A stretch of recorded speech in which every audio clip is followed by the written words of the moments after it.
A very good morning to all of you. We have been talking about subaltern studies with reference to Dipesh Chakrabarti's essay, Subaltern Studies in Retrospect and Reminiscence. We have got introduced with Dipesh Chakrabarti. At the same time, we also talked about the background of this particular essay in our previous lecture. At the same time, we tried to begin. Actually, we started with the essay, understanding this essay, with a preparatory note by Dipesh Chakrabarti in the beginning of this particular essay, wherein he talks about his discussion with Bata Chatterjee and Hiren Gordon, etc., on this project of subaltern studies, and he differentiates between subaltern studies in quotation marks and subaltern studies in italics. We saw that. So when we use it in the italics, means he has used in the italicized form and in the quotation marks. So the first, when it does not italicize the expression, it refers to what we call uh, an ongoing head of studies, not dead or extinct by any means. And on the other hand, when he refers to the italic form, refers to the series of publications initiated by Ranjit Guha. Okay, so that is the difference that we need to understand. So we also went ahead with his looking back of the history. Means he's looking back to their history or at their history.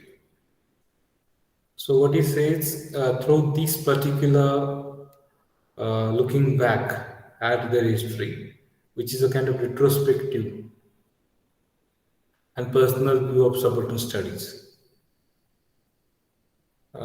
He wants to discuss what that series and the ideas underlying it may have bequeathed to us. Means how 30 years ago the ideas came in their mind, what made them to think over this subaltern studies project. So he refers to the history of 30 years. Dipesh Chakrabarti mentions that 30 years have gone by since the first volume of Subaltern Studies came out. It was in 1982. And we also came to know that it was Ranjit Guha who was the founding editor of this series of volumes of Subaltern Studies.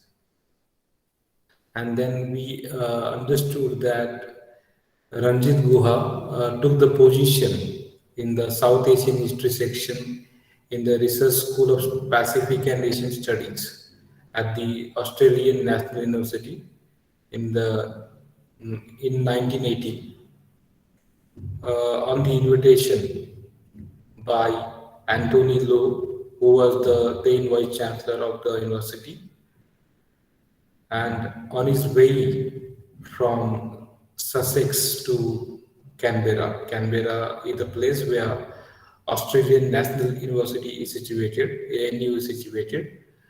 He had stopped by in Calcutta, and then time Dipesh Chakrabarti was in Calcutta doing research for his Australian National University doctoral thesis, ANU doctoral thesis. And when the scholars in the city came to know about Guha's visit, that spread like the wildfire among the left intellectuals of the city. Okay. Further, he remembers that he had spent some time with Guha when he was in Sussex. I had just been to England and spent a few days with him in Sussex.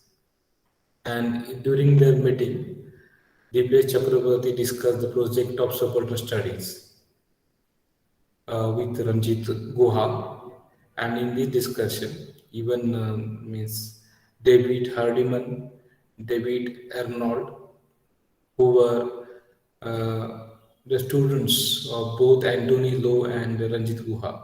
They were the ex-students.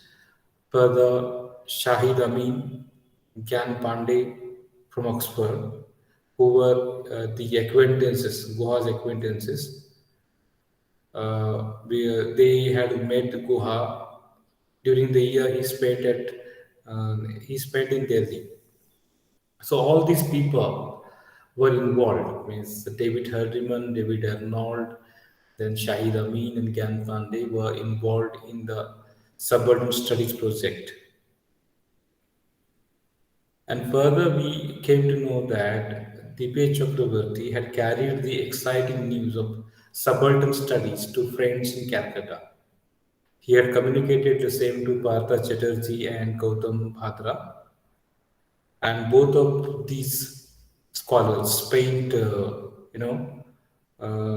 time with Ranjit Guha during his brief stopover on his way to Australia, and they too became the part of this subaltern studies collective. And this is how the journey of a project started. We came to know that. I already discussed these things in the previous lecture. Apart from these, is actually when he talks about his journey of a project on subaltern studies, which was mainly an Indian study project, or not actually, it wasn't even covering South Asia. It was restricted to India itself. Later, other people like Sumit Sarkar, okay, then Gayatri Spivak, Gyan Prakash, Sui Tharu, Shail Mayaram, Ajay Karia, and MSS Pandian also joined this particular collective or project, among whom Sumit Sarkar eventually registered strong public disagreement with subaltern studies. Later, he expressed his disagreement publicly, public disagreement. Okay, as all others were the part, only Sumit Sarkar expressed his disagreement. That's what we understood. Further, we also understood that 12 or 13 volumes were published, and the group was formally disbanded in the year 2008. Okay, and they gifted their royalty incomes to the Center for the Study of Developing Societies in Delhi. So we understood that too. So he takes the survey of the 30 years of its development. It is a kind of retrospective study. At the same time, he talks about the reminiscences. The project is formally stopped, closed, but certain reminiscences are still there. So he talks about that as well. So during its lifetime, the Subaltern Studies project garnered its share of praise and criticism. This is where we have stopped the discussion. Means the Subaltern project studies project initiated by these scholars under the leadership of Ranjit Guha originally comes out from the brain of Dipesh Chakraborty, it seems. Okay, then others joined and they went on carrying forward this particular project. Other members, eminent scholars also joined this particular collective kind of movement or project, we can say. But this particular project was praised, appreciated by some critics, and it was criticized as well. So it received both praise and criticism. Further, he says whether one agrees or not. Okay, the stated aim of the project, okay, is undeniable that subaltern studies and the scholarship coming out of it made waves in the world. It's whatever was the aim of this project, particular project, the stated aim. No one could deny that subaltern studies and the scholarship, the ideas which came out of these particular studies, made waves in the world of the social sciences and the humanities generally, in these academic disciplines. It, created a kind of waves. People were attracted, people from social sciences and humanities. When we talk about social sciences, we talk about political science, sociology, we talk about economics, etc. And when we talk about humanities, we talk about philosophy, languages, etc. So, what kind means these particular academic disciplines were highly influenced by the scholarship of subaltern studies. So, there are many different and unanticipated ways. Means they couldn't anticipate that the influence of subaltern studies had traveled. It should be italics. I shall make it later. Has traveled truly beyond the confines of South Asian studies. It hasn't remained restricted to South Asia. It was not anticipated actually. Means they hadn't guessed it. They weren't sure about it. Means the influence of subaltern studies has gone beyond the spheres of South Asian studies. Okay. Therefore, he says it also says something about the richness of the original project. That the members of the founding editorial collective, Subaltern Studies, instead of forming any kind of intellectual monolith, have individually pursued a diverse range of questions. Means there is no single monolith. Means you might be knowing monolithism and dualism, etc. It's more, for example, Christianity and Islam believes in monolithic uh, presence of God, only one God they believe in.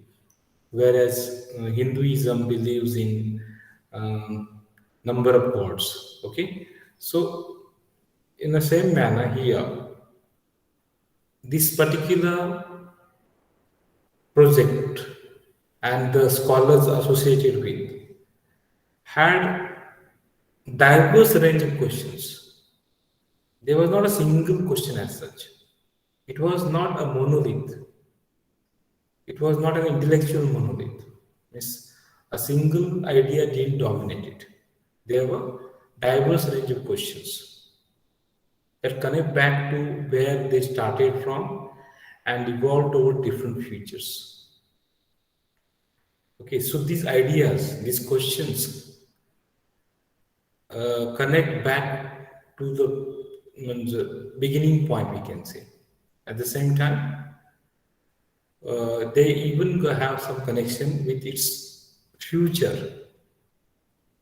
So that's what he says. There was a diversity of scholarship. It wasn't a monolith idea as such. So he talks about the original subalterns. To speak of the original subaltern, Partha Chatterjee's work on nationalism has led him now to explore in his latest book, Imperial Histories. Okay, means he talks about his work. We have recently studied Whose Imagined Community, an essay. So it is the part of that particular thinking. So he talks about nation, the idea of nation and all. So his work on nationalism, of course, it is a book we studied in essay. This is a book on imperial histories. So he kept on talking about these imperial histories under the subaltern studies. Then subalterns, he talks about the subalterns of their colonial period. Then David Hardiman's recent work talks about different ideas from Gandhian nonviolence to folk forms of healing in South Asia. He talks about these things. Means he is referring to the contribution of different scholars who are involved in subaltern studies project. These scholars started talking about the subalterns. You people are familiar with the term subaltern now. Subaltern stands for the marginalized group of people, the people who have been historically subordinated. Okay, that is what we mean by subaltern. So they started talking about the subalterns with reference to different contexts. Then he refers to the study or the work of Partha Chatterjee. Then he talks about Hardiman's recent work, which ranges from Gandhian nonviolence to folk forms of healing. Healing is what we call treatment, different kind of folk forms. Means traditional Ayurvedic, we call it, what we call jadi booty and all such kind of things that he talks about. Then Shahid Amin has completed a fascinating study of the legend of Ghazi Mian. Ghazi Mian. He has talked about the legend of Ghazi Mian. Who was he? He was the Islamic warrior in pre-colonial and colonial India. Is referring to the histories, the studies or the historical figures who were historically neglected in different studies. Then he refers to the study by Gyan Pandey, who has completed a manuscript comparing subaltern and African American movements and historiographies.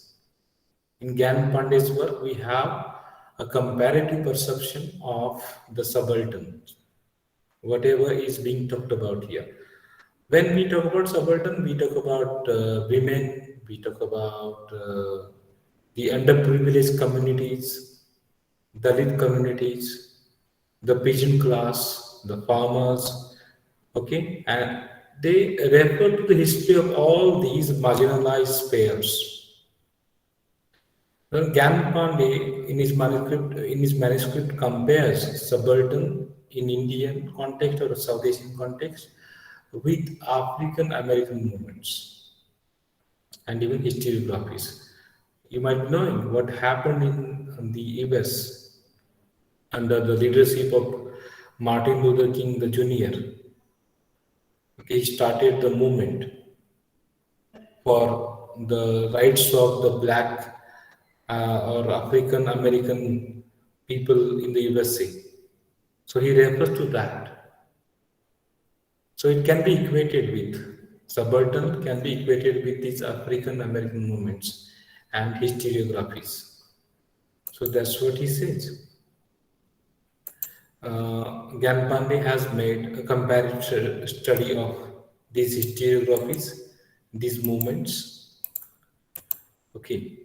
Further, he refers to Gautam Bhadra. Now, what does Gautam Bhadra do in his study? He has recently been awarded a prestigious Calcutta Prize for his monumental study of the history of Bhattala publications. So he has studied all the publications.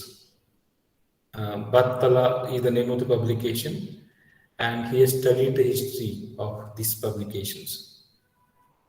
And then colonial Calcutta's equivalent of London's these publications are Colonial Calcutta's equivalent of London's Grub Street and of Bengali book history. He has studied all these things. Okay. So we have to understand that the writing of the history, by writing of the history took place, history of whom the marginalized people, the people who have been not given place in the mainstream history. When we read history, we read about kings, we read about great leaders, we read about the people belonging to the upper class or the elite class. But the Subaltern Studies project focused on the people who have been historically marginalized and their contribution is not taken into consideration. Therefore, when we talk about Gautam Badra's study of the history of these publications, so we understand it is something about the people from the marginalized sections, and this history had been ignored. Then Ranjit Guha, who was the pioneering figure, the founding figure of this particular project, had certain health problems. He worked in Vienna. Vienna is in Austria, you might be knowing. So he was battling health. He had certain health problems. He was battling with his health in old age in Vienna. Has published a series of important and prize-winning books in Bengali. Okay, in which he has talked about different works of old subaltern studies, carrying forward both the theses. Thesis means the report of the research, PhD research, etc. Thesis is the plural form of thesis. So of the old suburb studies and the anti-history position he advanced in one of his more recent books. He took the anti-history position in his book History at the Limit of World History, which was published in the year 2003. In this book, he takes the anti-history position. So this is how he counts many of the contributions made by the scholars in Subaltern Studies project. These are different volumes. He refers to 12 or 13 volumes. So all these volumes talk about these different subject matters.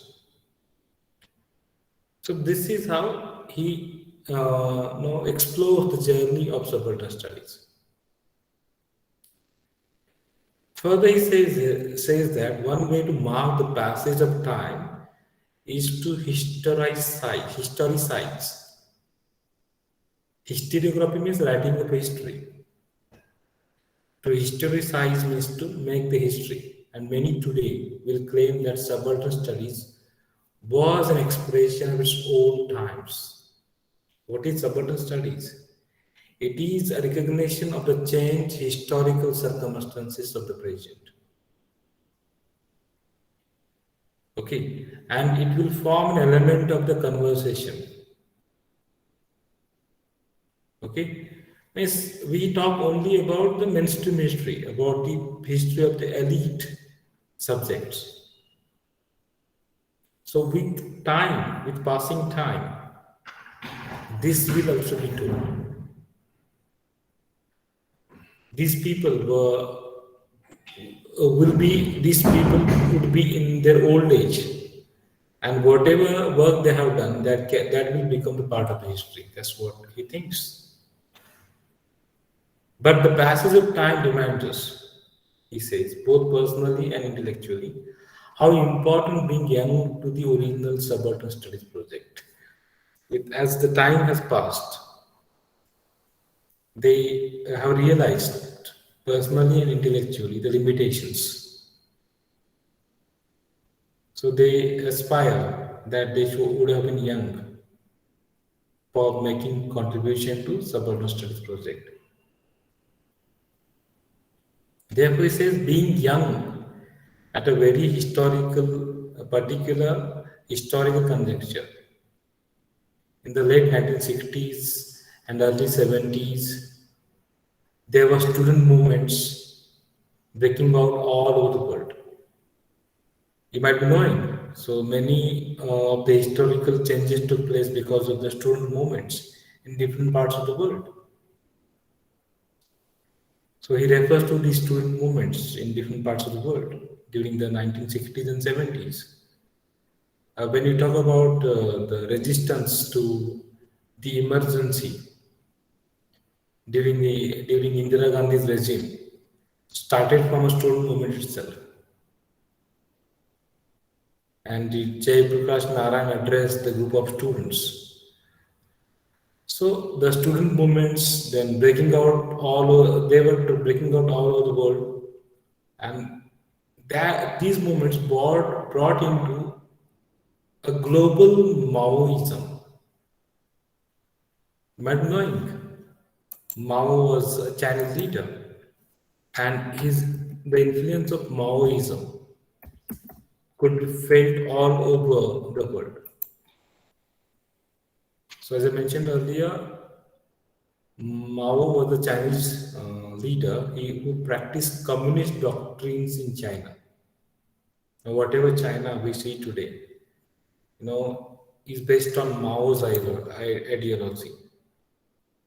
Maoism, or the name of Mao was Mao Zedong thought, is a variety of Marxism and Leninism, and which were developed by Mao, okay, for bringing social revolution in the agricultural pre-industrial society of the Republic of China. Now, whatever uh, you see today in China is because of the contribution of Mao Zedong and his ideology. So it became the global phenomenon. Now, when we talk about Maoism in India, it is whatever Naxalite movement we refer to today, it has come to India. That is India's own version of Maoism. That is the Naxalite movement. Then the civil rights movements also started. Civil rights movement and movements of recognition of indigenous people's rights. So whatever movements that we talk about, the rights of people, indigenous people. Indigenous means the people who are the original natives, or tribal people, etc. So these movements began because of the influence we can see. So all these put the language of anti-colonialism to new and creative uses. Before the colonial power was ruling over, there was a movement against colonialism, but it continued. Okay, and the resistance to such tendencies also continued, and that gave a kind of language, the language of anti-colonialism to new and creative uses, we can say. Further, he refers to the movement in Vietnam. Then he refers to Chinese revolutions. So all these happenings inspired, the student movement. Then I talked about the spread of global Maoism, the Naxalite movement, the civil rights movements, then the movements of the indigenous people's rights for the rights of indigenous people. So all these contribute. Means then the Vietnam is, when you go back to the history of Vietnam, so and the Chinese Revolution, all these happenings contributed in a great deal to the development of what we call scholarship on the political and analytical viability of the category pageant. So all these things inspired the scholars to think about uh, the rights or even the political and analytical viability of this peasant. Peasant means small farmers. So they started talking about that. Now, whatever you experienced recently, let's say the movement against Civilian Act and all, CAA, and the movements against farm bills. So all this can become history for others. That is happening in present. Then Western countries too were facing demographic problems of shortage skills. Means they had the problem with their demography. Demography means population. Means they didn't have skilled people to meet their needs. So that was the issue with Western countries. And because of this shortage, means we talk about people going abroad to USA, to UK, to other such countries. It was their need. They didn't have people to work. So this problem of shortage skills opened up to highly skilled immigrants from the erstwhile colonies of the West. Erstwhile means the former colonies like India, Pakistan, Bangladesh, Sri Lanka, certain African countries. These were the colonies of the West. India was the colony of Britain, or certain part of India were occupied by French people. Now, there was a Pondicherry was the French colony, Goa was the Portuguese colony. But when we talk about as a nation, we were controlled by the British rule, British colony. We were the British colony. So all these people from the colonies started immigrating because there were job opportunities. The problem of shortage skills opened the doors for the engineers, doctors, or other skilled workers. So when movements were afoot, that in settler colonial nations such as Australia would help dismantle the white Australia policy and eventually foster debates, multiculturalism and cultural diversity. So that is what happened in Australia, which was the white Australia, means the people belonging to white race were there. They started, they dismantled the policies were for white people only. As we have, means in Maharashtra, you must have realized, Shiv Sena or Maharashtra Nirman Sena. Shiv Sena emerged as a party for the people of Maharashtra. Means, for example, we say, what is the word for it? Marathi word? Do you remember? Means, for example, Marathi Mansansati. So, son of the soil, we can say. So, they started fighting against the Tamilians or the Gujaratis or the North Indians, and Shiv Sena emerged as a party which is for Marathi people only. Therefore, in Mumbai, you see Shiv Sena has got its own dominant position. The government of Australia started dismantling its policies in the favor of white Australia to talk about multiculturalism, to create a conducive atmosphere for multiculturalism and cultural diversity, because they needed what we call the skilled people. So this is how the world started what we call moving. There were many factors that were happening in the 60s and 70s, so that were contributing to the development on the or to sorry they contributed to the debates and scholarship on subaltern studies, we can say.